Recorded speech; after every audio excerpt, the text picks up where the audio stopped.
तो आज जो है थोड़ा सा हम प्रश्नों पर भी चर्चा करेंगे।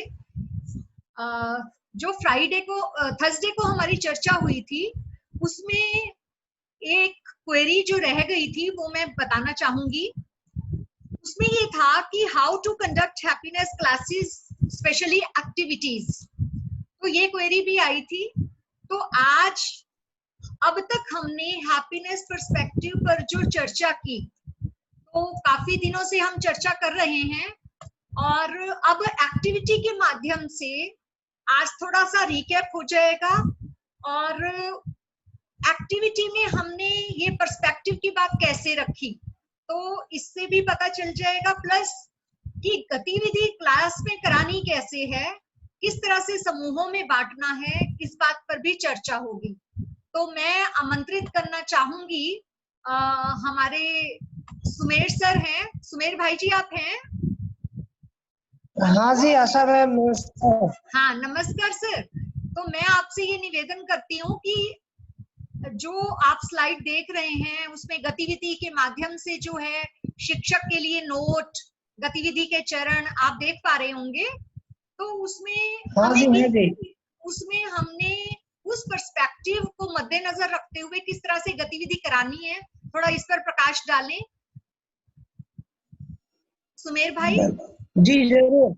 हाँ जी जरूर, शुरुआत कीजिए। हाँ जी सभी साथियों को नमस्कार। और 2 दिन बाद मिले हैं, आशा है सभी कुशल मंगल होंगे, स्वस्थ होंगे। तो हमने बात की थी कि हैप्पीनेस कैरिकुलम का जो पर्सपेक्टिव है वो हैप्पीनेस ट्राइड पर आधारित है।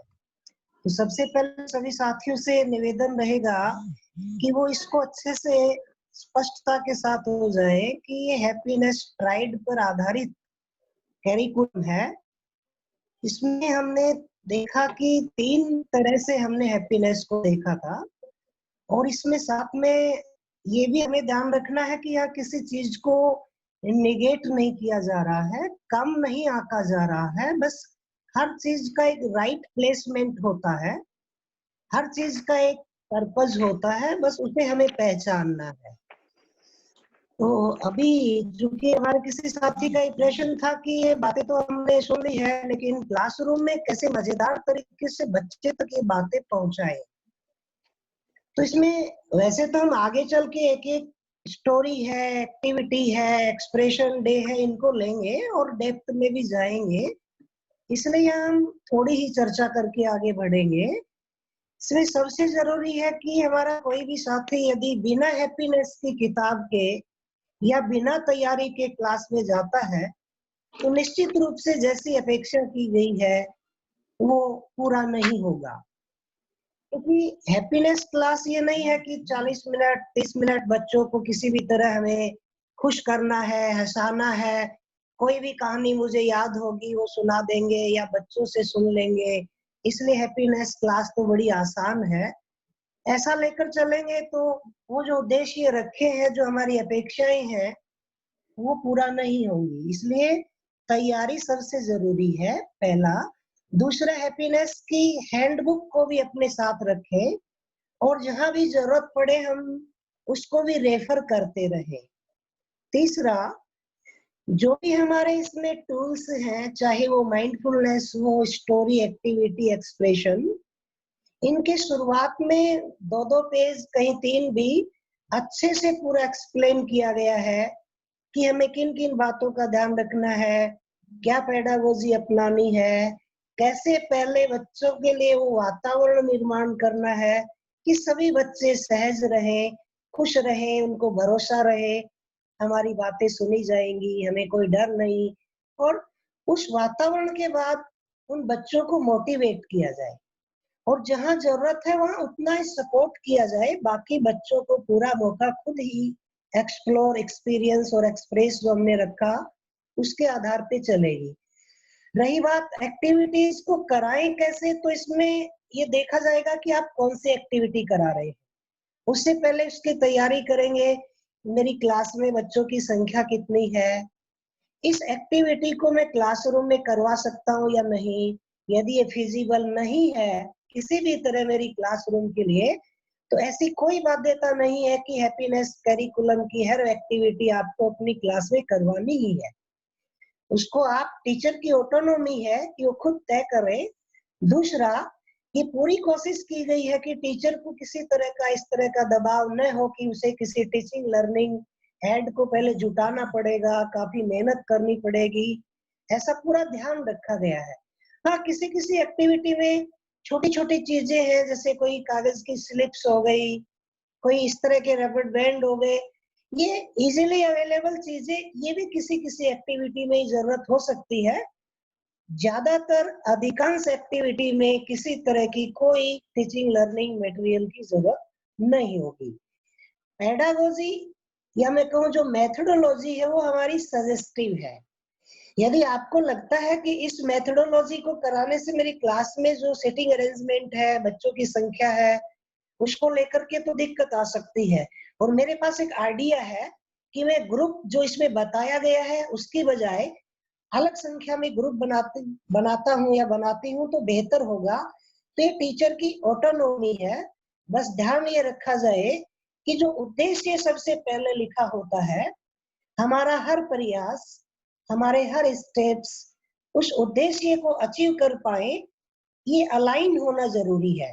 बाकी मेथोडोलॉजी हम कक्षा की जरूरतों के हिसाब से मॉडिफाई कर सकते हैं। ज्यादा से ज्यादा कोशिश की गई है कि बच्चे जो है, चाहे वो पेयर एंड शेयर हो, स्मॉल ग्रुप्स हो, ज्यादा से ज्यादा बच्चों को हम इंगेज कर पाए, ये इसमें हमें ज्यादा ध्यान रखना है। मोटी मोटी बातें यही, बाकी हम आगे जब एक्टिविटी के सेशन शुरू करेंगे तब हम और विस्तार से इस पे बात कर पाएंगे। Thank you. Over to Asha ji.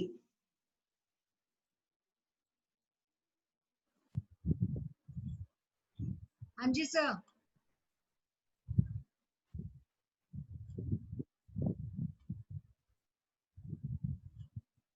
तो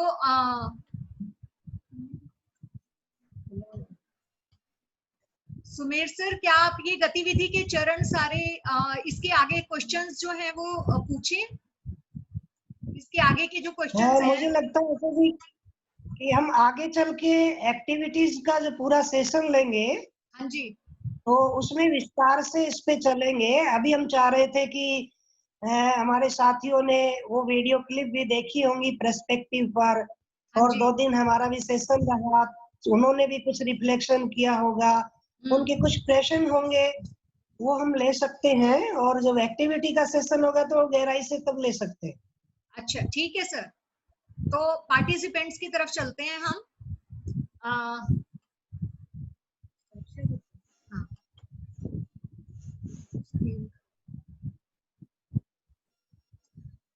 तो मेरा आपसे निवेदन है कि अगर आपकी जैसा कि शुरुआत में बात हुई थी, पेज नंबर 1 to 10 थोड़ा रीड भी करना है, और 2 वीडियोस जो मैंने सेंड की थी वो भी देखनी है। तो आपको इनके रिगार्डिंग अगर कुछ क्वेरीज हों तो प्लीज आप हैंड रेज कर सकते हैं डिजिटली, ताकि मैं सब पार्टिसिपेंट्स को देख पाऊं कि कौन हैंड रेज कर रहा है। आप की जो भी क्वेरीज हो आप पूछ सकते हैं, क्योंकि मेरे पास एक क्वेरी प्रेम सर की आई थी। प्रेम सर हैं?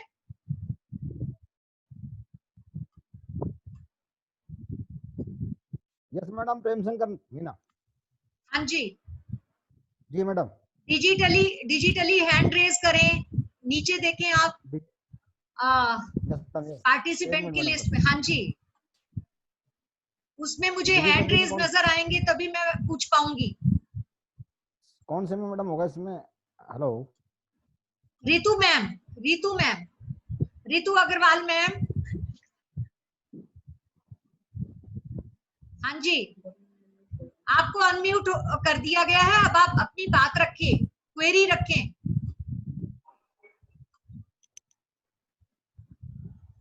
रितु मैम सुन पा रही हैं मुझे?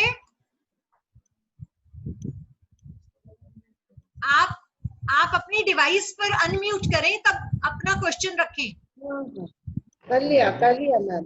जी रितु जी कहिए, क्वेरी रखिए। मैम जैसे अभी छुट्टियां चल रही हैं जी। और हम अगर अभी जैसे छुट्टियां चल रही हैं, लॉकडाउन हो रखा है, तो हम बच्चों को ऑनलाइन कुछ करा दें हैप्पीनेस के बारे में।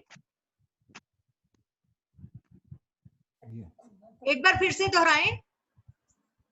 मैम जैसे अभी लॉकडाउन का पीरियड चल रहा है, तो हम अगर बच्चों को हैप्पीनेस का थोड़ा सा कुछ करा दें, तो पॉजिटिव थिंकिंग दूर करके। हाँ। तो आप क्या सोचती हैं कि क्या शुरू करना चाहिए हमें इन दिनों? क्या शुरू करना चाहिए? आप जरा अपना बताएं, आपके विचारों में क्या आ रहा है? कि मैम ये कि बच्चों को जिस क्लास के हैप्पीनेस प्रोग्राम लेते हैं, उस क्लास की हैप्पीनेस टीचर जो उनके ऐप बने हुए हैं, हमारे स्कूल का ऐप बना हुआ है, उसमें थोड़ा मिशन हैप्पीनेस का भी ऐड करते हैं, तो बच्चे थोड़ा अच्छा फील करेंगे, थोड़ा पॉजिटिव फील करेंगे। बहुत ही अच्छा सुझाव है रितु जी आपका। तो ऐसा हम कर रहे हैं शुरुआत। तो मैंने जो है आपको एक भेजा भी था, लिंक भेजा था, फोन नंबर है एक, तो उस फोन पे बात की जा सकती है। और हैप्पीनेस की स्टार्टिंग में जिसमें कि माइंडफुलनेस की एक्टिविटी है, उसमें बच्चों का ध्यान नहीं लगता, क्योंकि कुछ टीचर्स के अंबेडकर नगर से मेरे पास ये प्रश्न आए थे कि मैम इस क्वेश्चन को आप जरूर लें कि बच्चों का ध्यान नहीं लग पा रहा। तो उसके लिए हम ये कर सकते हैं, क्योंकि ध्यान जब ध्यान देना है तो छोटे छोटे मुद्दे उठाए जा सकते हैं। जैसा कि बच्चों को ये कहा जा सकता है कि जब आप खाना खाते हैं तो क्या पूरा ध्यान खाने पे है? कई बार बच्चे पूरा खाना खा जाते हैं लेकिन उनको पता नहीं चलता कि सब्जी कैसी थी या मीठे में क्या था। तो ऐसे क्वेश्चंस पुट अप करके उनसे ये जाना जा सकता है। जैसे आप ये कह सकती हैं कि जो सब्जी बनी थी वो कौन सी थी, उसमें नमक जो था वो ज्यादा नहीं था, या जो कुछ खीर बनाई उसमें मुझे मीठा कम लगा। तो इस तरह की क्वेरीज जब बच्चों के सामने जाएंगी तो बच्चे का ध्यान नहीं होगा, तो वो ध्यान से खाना खाएगा। तो सेम इसी तरह से, हाँ जी, तो इस तरह से छोटी छोटी एक्टिविटीज जो हैं वो व्हाट्सएप के माध्यम से आप बच्चों के पेरेंट्स को बता सकते हैं कि इस तरह से किया जा सकता है। प्लस एक दो बातें और कि उसमें माइंडफुलनेस करने के लिए ये भी कहा जा सकता है कि सीधे होके बैठ जाएं, कमर सीधी, जिस तरह की हम माइंडफुलनेस की check in check out activities दी गई हैं, तो आप उनको इंस्ट्रक्शंस को अगर थोड़ा सा पढ़ लें तो आप बहुत ही अच्छे ढंग से उनको बता पाएंगे कि किस तरह से जो है शुरुआत में ध्यान नहीं लगता, ध्यान देना कैसे है, हम उनको पहली बार बता रहे हैं। नहीं तो उनको कोई चीज बताते हैं तो वो रट्टाफिकेशन करके बताते हैं। अगर उन्हें कहा जाए कि आंखें बंद करके बैठे, आसपास की आवाजों पर ध्यान दें, तो वो आसपास की आवाजों पर ध्यान देंगे, फिर सांसों की प्रक्रिया पर ध्यान देंगे। तो इस तरह से अभ्यास करते करते उनका अभ्यास हो जाएगा। अगर हम खुद भी इस तरह से बैठे तो आपने देखा होगा हमारे विचारों में भी बहुत ज्यादा उथल पुथल रहती है। कई बार हम भी जब कोई काम करते हैं तो हमारा ध्यान नहीं होता। तो इस तरह की प्रैक्टिस से ही हम आगे बढ़ पाएंगे, क्योंकि माइंडफुलनेस की एक्टिविटीज ऐसी हैं जिसमें कि हमें अपने खुद को भी देखना है कि हम क्या कर रहे हैं, इससे क्या बेनिफिट हो रहा है। तो इस तरह की बातें जो है वो रखी जा सकती हैं। हाँ जी, हाँ जी, थैंक यू। और मुझे और कोई सवाल हो आप अपना? हाँ जी आशा जी, हाँ जी, रितु जी के, और शायद खुशी की बात ये भी होगी, रितु जी के शायद ध्यान नहीं होगा कि अपने डिपार्टमेंट ने भी ये शुरू कर दिया है कि वो इंटरेक्टिव जो वॉइस रिस्पॉन्स है वो बच्चों को हैप्पीनेस की एक्टिविटीज और ये भेजना शुरू कर दिया है। और मैंने वो फोन नंबर भी भैया जी सेंड किया है। आप अब रितु जी अपने ग्रुप पर देखें, मैंने वो फोन नंबर सेंड किया हुआ है, आप एक बार देख लें, नहीं तो मैं दोबारा सेंड कर दूंगी। ठीक है, हाँ जी। तो एक और जो हैंड रेज हुआ है वो है प्रणव जी का। प्रणव जी, प्रणव जी, हाँ जी। तो प्रणव जी आप अपना क्वेश्चन रख सकते हैं। अनम्यूट कीजिए पहले आप खुद, हाँ जी, खुद को अनम्यूट कीजिए।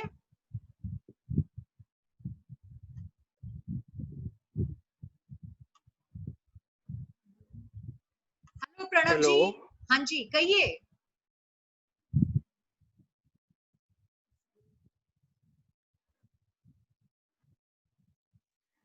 छोटा छोटा क्वेश्चन सब है। हाँ जी कहिए। हेलो जी, कहिए। मैडम मैं ये पूछना चाह रहा था आप सभी से। पहले तो हमारा नमस्कार स्वीकार करें सभी लोग। नमस्कार और जी मैडम, सर। सुखद व्यवहार एवं आत्मविश्वास का आपस में क्या संबंध है? एक बार फिर से दोहराएं। सुखद व्यवहार हम्म, एवं आत्मविश्वास का आपस में क्या संबंध है? सुखद व्यवहार और आत्मविश्वास एवं का आत्मविश्वास आपस में आपस क्या में क्या संबंध? संबंध है? हाँ जी। जी तो मैडम। ये क्वेश्चन सबसे पहले मैं सर, दूसरा क्वेश्चन बाद में, पहले इस क्वेश्चन का आंसर देते हैं। तो मैं रिक्वेस्ट जी करूंगी कि सभी पार्टिसिपेंट्स में कोई आंसर देना चाहे तो वो हैंड रेज कर सकते हैं। डिजिटली हैंड रेज करें।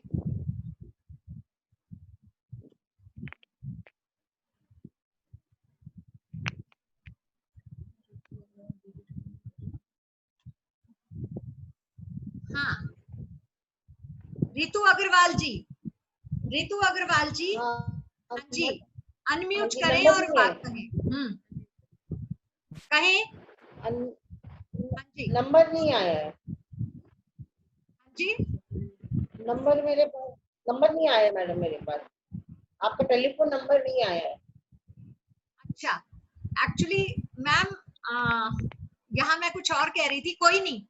सुनीता जैन मैम हमारे साथ जुड़ी हुई हैं, जो कि बहुत ही जो है उनकी रुचि है और हमारे हैप्पीनेस टीम की ही सदस्य हैं। तो मैं उनसे गुजारिश करूंगी, सुनीता जैन मैम मुझे सुन पा रही हैं? सुनीता जैन जी मैम। जी मैं सुन पा रही हूँ जी। हाँ जी, आपसे विनम्र निवेदन है मैम। मैं सुन पा रही हूँ। आपको क्वेरी पता लग गई सुनीता मैम? जी जी जी जी बिल्कुल। हाँ जी, तो आप बताएं। हेलो हाँ हेलो। हाँ, आई एम ऑडिबल? हाँ जी, क्या ऑडिबल। मैं मुझे सुन पा रहे हैं? जी जी मैडम। सुन पा रहे हैं मैम? जी सुन पा रहे हैं। जी जी बोलिए। हेलो कहिए मैम। हेलो। सुनीता हाँ मैम। मैं ठीक हाँ जी, है, मैं बोल रही हूँ तो आप सब लोग सुन पा रहे हैं? सुन जी पा जी रहे हैं। जी, हाँ हाँ जी। जी, आप सभी लोगों को नमस्कार। नमस्कार। जी, नमस्कार मैम। तो मैम का प्रश्न है कि नमस्कार, सभी को नमस्कार। आत्मविश्वास और सुखद व्यवहार में क्या संबंध है? यही प्रश्न है ना? हाँ जी जी जी जी प्रश्न मैंने ठीक से बोला है? जी, हेलो जी। बिल्कुल जी ठीक जी बोला है, तो बिल्कुल ठीक। आत्मविश्वास का मतलब है ठीक, तो मैं जो हूँ, जो मेरा व्यवहार है, जो मेरा विचार है, तो मैं अपने आप को कितना जानता हूँ या जानती हूँ। तो हम अपने आप को कैसे पहचान सकते हैं? जैसा कि आप लोगों के सामने हैप्पीनेस करिकुलम के सामने आया है कि जैसे खुशी के 3 स्रोत हैं, तो इनमें से कौन सा स्रोत के आधार पे मैं खुशी चाहता हूँ? तो ये खुद के बारे में जो जानना है, तो मैं इस स्रोत से मुझे इतनी खुशी मिलेगी, यदि मुझे ज्ञान की स्पष्टता होगी तो इतनी खुशी मिलेगी, संबंधों में मेरे संबंधों में मूल्य होंगे तो मुझे इतनी खुशी मिलेगी। ये जो है ये खुद को जो हम पहचानते हैं, जब हम खुद को पहचानते हैं तो अपने आधार तय कर पाते हैं सुखी रहने के। तो जब मैं खुद में ये देख पाती हूँ कि ये मेरा इस काम को करने से मुझे खुशी मिलती है, तो उसी को वही मेरा विचार होता है, और उसको जब हम व्यवहार में लाते हैं तो उसके लिए यदि मैं इस व्यवहार को करता हूँ या करती हूँ तो मुझे भी खुशी मिलती है, और जिसका इस व्यवहार पे जो मेरा उभय पक्ष है, सामने जो दूसरा व्यक्ति है या बच्चा है, मेरे साथी हैं, उनको भी खुशी मिलती है। तो सुखद व्यवहार जो मूल्य आधारित व्यवहार है उसको सुखद व्यवहार कहा, और मुझे जो मूल्य हैं उनको पहचानने को आत्मविश्वास कहा। ठीक है,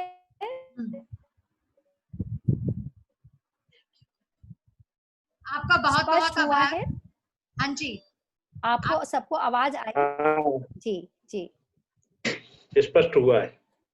हाँ जी। प्रणव और जी, जिनका धन्यवाद। प्रणव जी संतुष्ट हैं आप?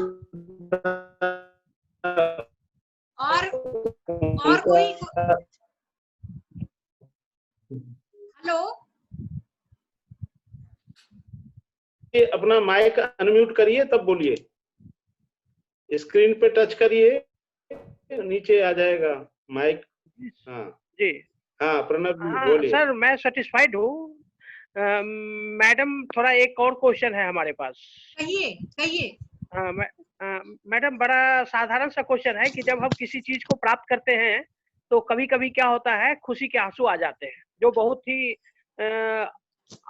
जो कि मैं बहुत दिनों से प्रयासरत हूँ और उसे प्राप्त करता हूँ तो खुशी के आंसू आ जाते हैं। तो कभी कभी क्लास में एक आध बच्चा हमको पूछ देता है मैडम, जिसको कि मैं क्वेरी के रूप में आपके पास प्रस्तुत कर रहा हूँ, खुशी के आंसू तथा दुखी के आंसू में क्या अंतर है, दोनों निकलने की प्रक्रिया क्या है? हेलो। हाँ सर, मैं संवेदनशील ग्रंथियां हैं जिससे आंसू निकलते हैं, लेकिन दोनों ग्रंथियां क्या एक ही है? ये क्वेरीज क्वेश्चन कभी कभी क्लास में भी था, और मैं भी कभी कभी सोचता हूँ कि खुशी के आंसू और दुखी के आंसू निकलने की प्रक्रिया क्या है। हाँ जी। क्योंकि यहाँ खुशी की क्लासें हैं, क्लास है, इसमें कोई विचार दे सके तो मुझे थोड़ा अच्छा लगेगा। अच्छा, हमारे साथ श्रवण भैया हैं, श्रवण भैया से ये प्रश्न रखा जाए। श्रवण भाई जी, श्रवण भाई जी,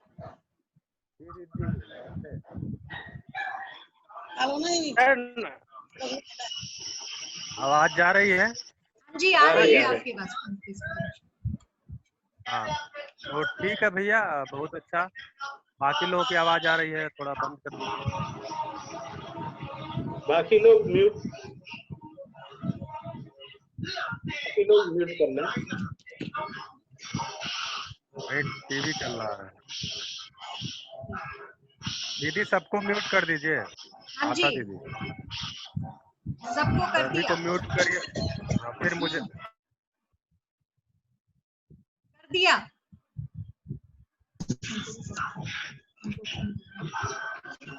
जी हाँ ठीक है।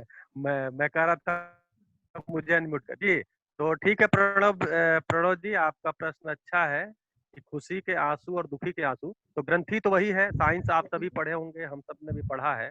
तो खुशी का ग्रंथि और दुखी का ग्रंथि अलग नहीं होता है। केवल यही है कि खुशी के आंसू अच्छे लगते हैं, दुखी के आंसू अच्छे नहीं लगते हैं। तो कुल मिला के क्या है कि भाव ही निकलता है। भाव को जब हम कोई ऐसे भाव में आते हैं, किसी खुशी के भाव में आते हैं, तो उस भाव का प्रभाव शरीर पे आता है। शरीर पे प्रभाव आने से मेरे अंदर जो बायोकेमिकल चेंज आता है, उससे ग्रंथियों से आंसू निकलते हैं। तो ये दोनों ही स्थितियों में हो सकते हैं। पीड़ा की स्थिति में भी भाव होता है, उससे भी मेरे अंदर बायोकेमिकल चेंज आता है। और किसी खुशी की स्थिति में भी एक भाव बनता है। एक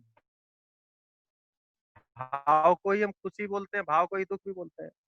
तो जो भाव होता है, उसका जो प्रभाव है शरीर पर, वो एक बायोकेमिकल चेंज के रूप में आता है। तो ग्रंथि तो वही है, आंसू की अलग अलग ग्रंथि नहीं है। आंसू भी वैसा ही है, उसका जो टेस्ट कराएंगे तो उसका जो केमिकल स्ट्रक्चर है वही रहता है। बस यही है, खुशी के आंसू अच्छे लगते हैं, दुख के आंसू अच्छे नहीं लगते। जी।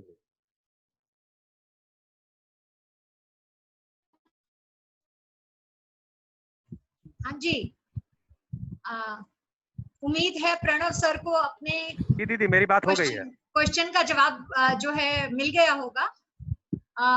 अब मैं रिक्वेस्ट करना चाहूंगी और पार्टिसिपेंट से जिनके हाथ मुझे नजर नहीं आ रहे अभी, और किसी की क्वेरी हो। सरिता जी, सरिता जी आपकी कोई क्वेरी है?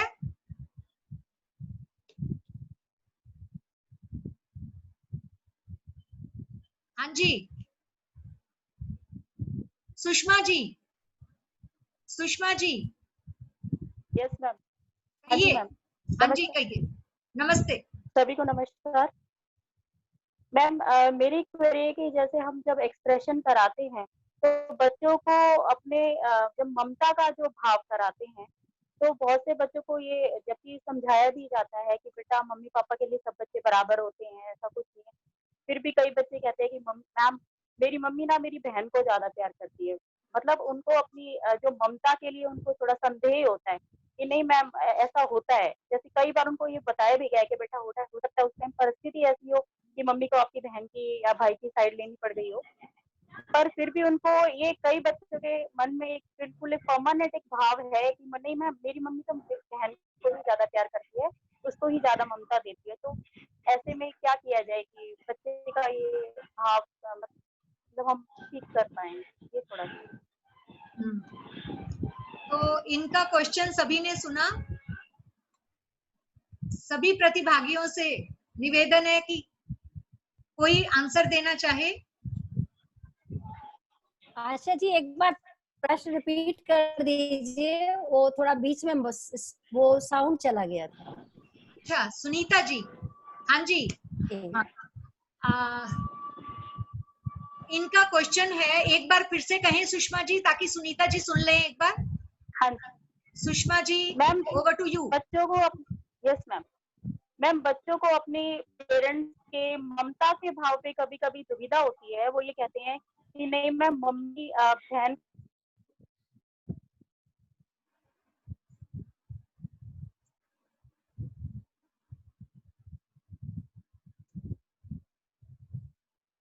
लगता है कि सुषमा जी की आवाज नहीं आ रही। सुषमा जी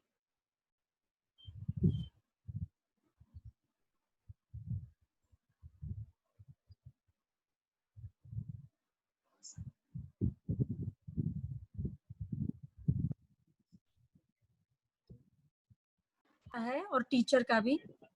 टीचर उनसे पूछे कि पेरेंट्स से क्या वो बच्चों ने कभी बात की कि उन्हें ऐसा क्यों महसूस हो रहा है, क्या वो अपने मम्मी या पापा से जाकर बात करते हैं। और टीचर भी पूछे उन्हें ऐसी फीलिंग कब और क्यों आई है।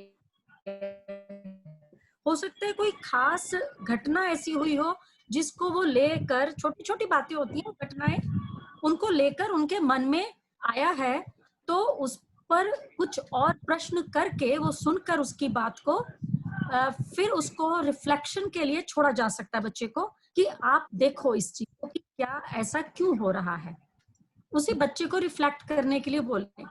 मैं ये जानती हूँ कि पेरेंट्स ऐसा नहीं करते हैं, लेकिन स्वाभाविक तौर पर बच्चों के मन में ऐसा आ ही जाता है। इसलिए बच्चे को रिफ्लेक्टिव क्वेश्चंस देना यहाँ बहुत जरूरी है कि टीचर भी बच्चे से पूछे क्यों ऐसा कब हुआ और क्यों हुआ, और पेरेंट्स भी इस बात पर, जब कभी पेरेंट्स से चर्चा हो तो पेरेंट्स को भी इस बात पर ध्यान दिलाया जाए कि वो बच्चे को पूछते रहें, और स्कूल से भी बच्चा ये लेकर जाए कि वो पेरेंट्स से शेयर कर सके कि उसे ऐसी फीलिंग आ रही है, ये बात वो पेरेंट्स को बता सके, तो वहां पर सॉल्व हो जाएगी ये problem. Okay ma'am, thank you. हाँ जी, अभी हमारे पास 6 मिनट्स हैं। एक क्वेरी जो मेरे पास आई है वो है अनु मैम की, छतरपुर स्कूल की जो हैं, हैप्पीनेस कोऑर्डिनेटर, क्या वो हैं इस वक्त? अनु मैम, उन्होंने मुझे व्हाट्सएप पर भेजी थी ये क्वेरी। हेलो, हाँ Asha ma'am, I am here. आपकी जो क्वेरी है वो ये है। Can you hear me Asha ma'am?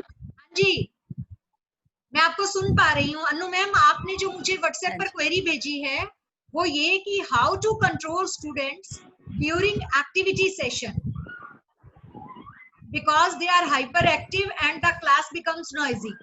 तो मैं चाहूंगी Ma'am, can I also answer this because this was the query of one of my teachers. Okay. हाँ जी, बताएं फिर आप। So आप हैप्पीनेस कोऑर्डिनेटर हैं, बताएं। Thank you. I would also like to share how I, tried to convince her. See, as a teacher, we want to see our surroundings or the classroom atmosphere as a perfect atmosphere. I think this is where we make mistake. I think a bit of noise, a bit of excitement is very, very natural to the kids at this age. And we got to be more patient with all this excitement and all this noise. We have to very patiently channelize their energy towards what is going on in the class rather than getting upset over the noise. This is what I told her.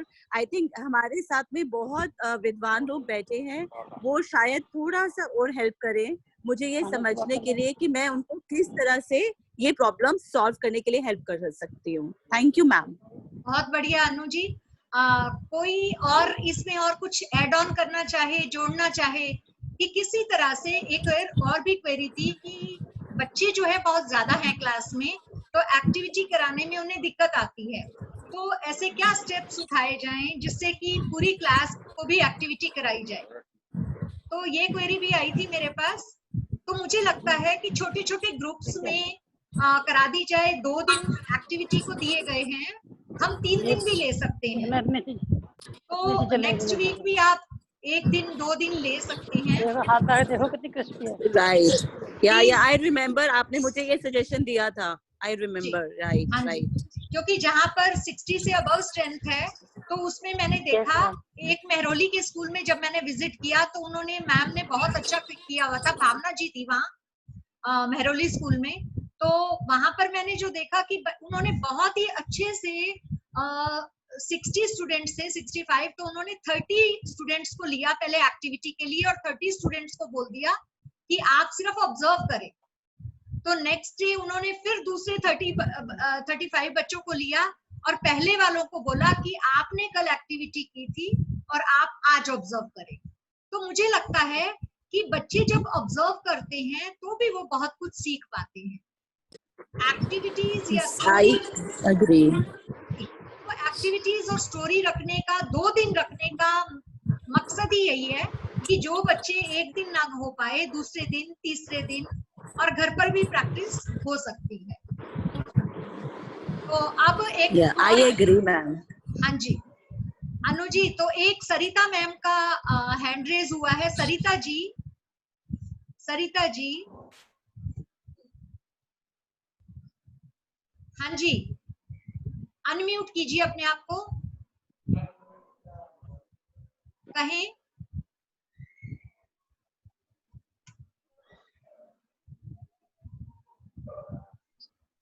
Sarita ji, hello, सुन पा रही हैं सरिता जी?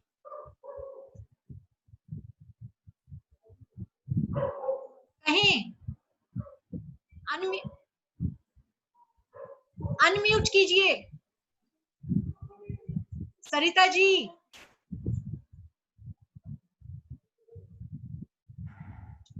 हमें लगता है कि time कम बचा है तो समाप्त करिए, क्योंकि अब प्रश्न आएगा शायद उत्तर जा भी नहीं पाएगा। मैंने अनम्यूट कर रखा है, आप कीजिए। आपकी आवाज नहीं आ रही, not Audible. Sarita ma'am, not Audible.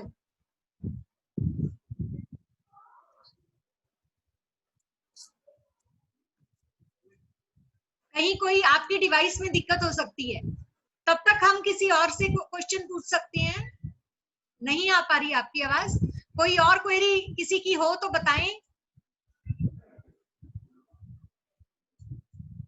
हाँ जी, प्रेम शंकर जी या नुपुर तिवारी मैम? नुपुर तिवारी मैम। नमस्ते मैम। जी कहें। मेरी आपसे पहले भी बात हुई थी, हम लोगों ने अपने स्कूल में ऑलरेडी हैप्पीनेस का मॉर्निंग में एक छोटा सा सेशन ले लिया है और जैसे आपने